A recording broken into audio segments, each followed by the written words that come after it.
Hello everybody, it's Pixel, and today I'm going to be making buffalo chicken mac and cheese. For that I'm going to need 2 cups of shredded chicken. I'm using leftover rotisserie that I baked the other day. About a cup of mozzarella cheese shredded.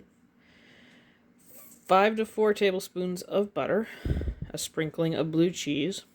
2 packages of your favorite shells and cheese. I'm going to be using Velveeta shells and cheese.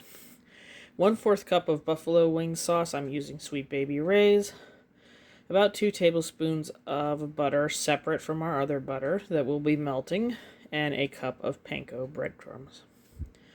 So this shouldn't be all that bad. Let's get going. Once the water starts boiling, you're going to want to take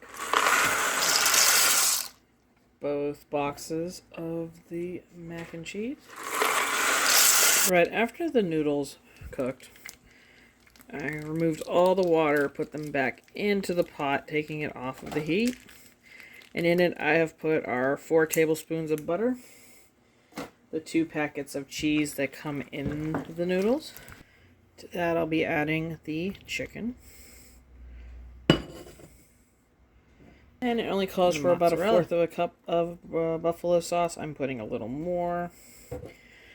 I'll be mixing that in thoroughly with the chicken and the mozzarella. Now in the meantime, the oven has been preheating to 375.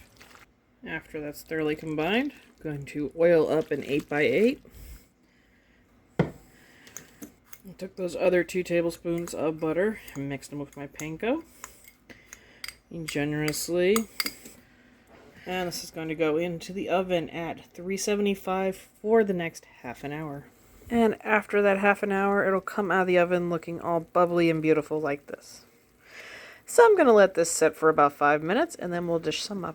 Alrighty, I've dished up some of the mac and cheese, and I sprinkled a little bit of blue cheese on top, and gave it a drizzle of buffalo sauce.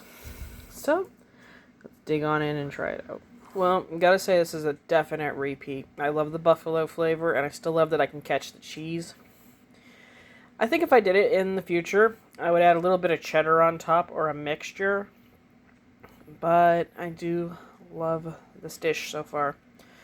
The chicken cooked along with it perfectly in the oven, so it's more melt in your mouth than big chunks of it.